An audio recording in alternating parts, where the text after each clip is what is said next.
The year is 1620, and the world's oceans are treacherous highways of empire.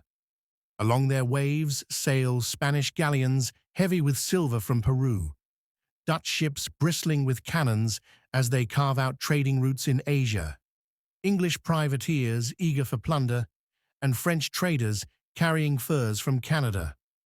In the middle of this violent global struggle is a small, unremarkable English merchant vessel, never meant for glory, never meant to cross an ocean, packed with families, servants, and strangers clinging to hope. This ship, the Mayflower, has become one of the most iconic vessels in American memory. In our national story, it becomes almost mythical, a sacred ark carrying God's chosen people to a new promised land, a vessel of destiny that birthed the American spirit. But what if I told you that this ship was not a vessel of destiny, but a leaking, overcrowded cargo hauler whose passengers were not unified saints, but a fractious mix of radicals, opportunists, and desperate souls? What if I told you the land they found was not untouched wilderness, but a graveyard scarred by plague, and that their fabled friendship with native neighbors was less a feast of unity than a fragile truce teetering on the edge of collapse? What if the story we cherish as Thanksgiving is not the beginning of harmony, but the beginning of colonization, dispossession, and war? In the next hour, we will strip back centuries of myth-making. We will follow the Pilgrims from the rigid hierarchies of England to the tolerant but alien streets of Leiden, from the stinking decks of the Mayflower to the abandoned fields of Patuxet. We will meet the Wampanoag Sachem Massasoit, the tragic figure of Squanto, and the children of both peoples who would inherit a fragile peace, doomed to shatter. And we will ask, why does America remember this story the way it does? Who were the Pilgrims, really? And what did their arrival mean for the native peoples of New England? Stay with me, because the story you thought you knew will look very different by the time we are done. To understand the Mayflower passengers, we must strip away the costume of myth, the buckled hats and solemn black garments, and instead see them as they were, human beings, fractured, contradictory, and complicated. At the heart of the group were the saints, religious separatists from England, who believed the Church of England was hopelessly corrupt. To them, the church was not a house of God, but a polluted institution, dripping with ceremony, hierarchy, and sin. They demanded purity, a life lived directly under God's law as they interpreted it, stripped of bishops, rituals, and state control. In England, this was not merely unpopular, it was criminal. The law required attendance at Church of England services, and dissenters could face fines, imprisonment, or worse. So these separatists fled, crossing the Channel to the Netherlands, to the city of Leiden. There they found religious freedom. But freedom came at a price. They were poor, working as weavers and laborers in a bustling Dutch city, where their children grew up speaking Dutch, learning Dutch customs, and slowly slipping from their parents' grip. For a community obsessed with purity, this was terrifying. Their children were becoming Dutch, and their faith was dissolving. It was here that the dream of America was born, not as an abstract search for freedom, but as a desperate bid to preserve their identity by building a closed, controlled society across the sea. But they were not alone on the Mayflower. Alongside them were the strangers, people with no connection to their faith. These were laborers, artisans, and servants, some bound by contracts of servitude, others hoping for land or escape from England's rigid hierarchies. To them, America promised opportunity, not salvation. And behind them all stood the investors, the London merchants and speculators who funded the voyage. Colonization was expensive, and the separatists were poor. The investors agreed to fund ships and supplies in exchange for profits from fish, timber, and fur. The settlers, in return, were bound to labor for the company, sending resources back across the Atlantic. The Mayflower, then, was not carrying one unified people. It carried three factions: saints dreaming of a holy commonwealth, strangers seeking survival or gain, and investors seeking wealth. Even before they left port, tensions simmered. Who had authority? Whose vision of the future would prevail? When we call them all pilgrims, we flatten this complexity into a single word. But in reality, they were bound together not by common cause, but by desperation, necessity, and uneasy compromise. The Mayflower herself was never designed for this journey. She was a cargo hauler, about 100 feet long, built to carry wine and goods between ports.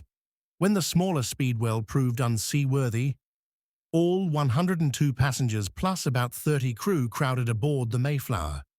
Imagine it, a space no larger than a basketball court, packed with families, servants, orphans, and livestock. Below decks, ceilings were so low, most adults had to crouch. The air was damp and fetid, filled with the stench of sweat, vomit, smoke, and excrement. Food consisted of hardtack, crawling with weevils, salted meat that grew rancid, and beer, which was safer than water. Rats gnawed through barrels. Seasickness plagued everyone. Children cried in the dark, and diseases spread easily in the foul air. And then came the storms. Sailing in September was already dangerous, and the Atlantic unleashed its fury. Waves battered the ship. Winds howled. Timbers groaned as though ready to split. Passengers were thrown across the decks, bruised and broken. One man, swept overboard, was lost forever. Another was crushed by a falling beam.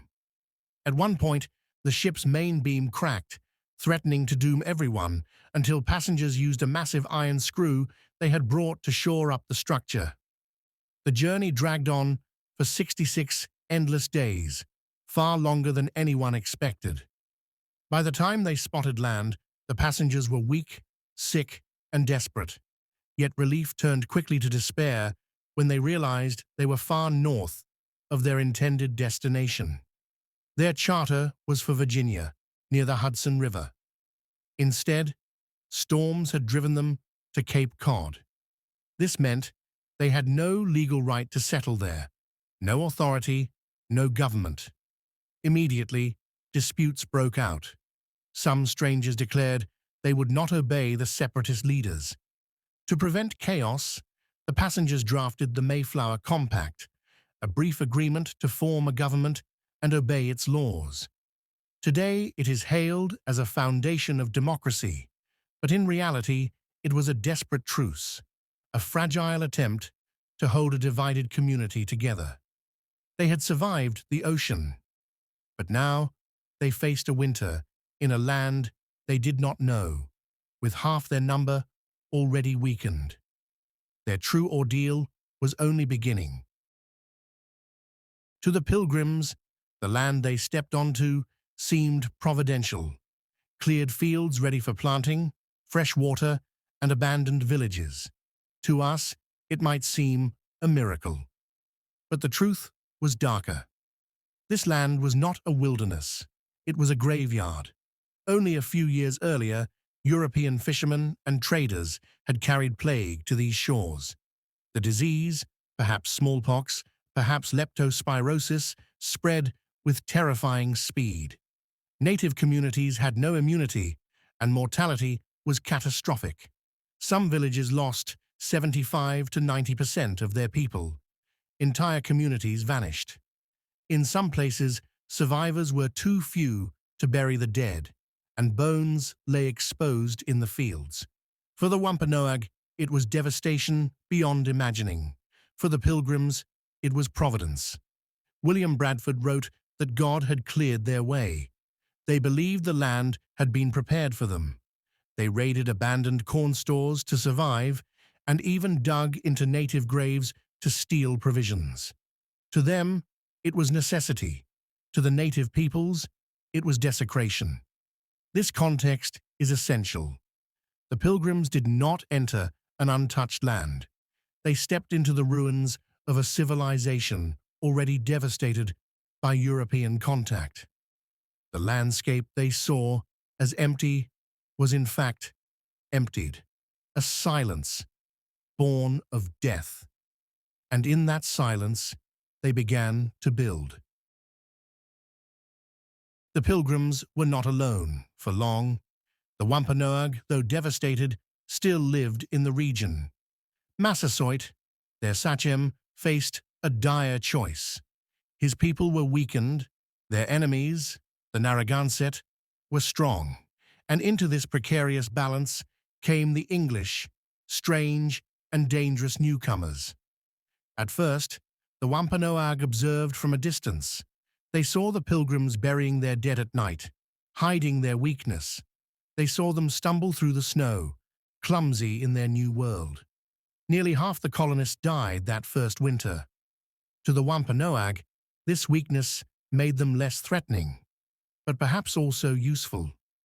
An alliance with these newcomers could give them access to weapons and goods and provide allies against the Narragansett. Into this moment stepped Tisquantum, or Squanto, one of the most remarkable figures of early America. Years before, he had been kidnapped by English traders, sold into slavery in Spain, and somehow made his way to England. There, he learned the language and lived for years before returning. When he came home, his entire village was gone, wiped out by plague. Alone, he became a man between worlds. For the Pilgrims, he was a savior. He taught them to plant corn with fish, to catch eels, to survive. For the Wampanoag, he was more complicated, a man with divided loyalties who tried to use the English to build his own power. Massasoit tolerated him, but mistrusted him. Out of this web of tragedy and calculation came the alliance. Massasoit and the Pilgrims signed a treaty of mutual defense. They promised peace, trade, and support against enemies. But this was not friendship. It was strategy, born of desperation. Each side watched the other warily, knowing the balance could shift at any moment. The first Thanksgiving, as we call it, was not what we imagine. In the fall of 1621, after their first harvest, the Pilgrims celebrated with feasting and gunfire. The shots echoed through the woods, and Massasoit, fearing war, arrived with 90 warriors. Instead, they found a celebration, and for 3 days, Pilgrims and Wampanoag shared food: venison, fish, corn, perhaps shellfish, and berries. It was a fragile, tense peace, not a harmonious dinner party. There were no turkeys, no pies, no long tables. There was relief, necessity, and wariness. And this fragile peace did not last. In the decades that followed, more settlers arrived. English towns multiplied, fields expanded, forests were cut, treaties were broken, native lands were taken. By the 1670s, the fragile balance shattered. Massasoit's son, Metacom, known as King Philip, led a massive uprising. King Philip's War was one of the bloodiest conflicts in American history relative to population. Thousands of native people were killed or enslaved. English towns were burned. Both sides suffered terribly. The war ended with Metacom's death, his head displayed on a pike, his people scattered. This was the legacy of that first Thanksgiving. Not eternal friendship, but fragile truce collapsing into devastation. So, what does the Mayflower story mean today? On one level, it is about courage, men, women, and children who risked everything to survive. but on another, it is about colonization. The Pilgrims did not come seeking freedom for all. They came seeking freedom for themselves and imposed conformity on others. The land they settled was not empty, but emptied by disease. Their alliances with native peoples were not friendships, but strategies, broken when no longer useful. The Thanksgiving story we celebrate was invented centuries later, shaped into a national myth in the 1800s, when America needed a story of unity. It erased the violence, the war, the dispossession. It turned a fragile, tragic history into a comforting parable. But the truth is more powerful than myth. The Pilgrims were not saints. The Wampanoag were not extras in their story. Both were human, struggling in a world transformed by catastrophe. The Mayflower's legacy is survival, yes, but also disruption and loss. To remember honestly is to honor both sides, the endurance of the settlers and the resilience of the native peoples who faced unimaginable tragedy. So when you think of the Mayflower, remember not just the feast, but the storms, the graveyards, the fragile treaties, and the wars. Only then can we see the story clearly. What did you think about today's video? Comment your thoughts and suggestions for my next video below.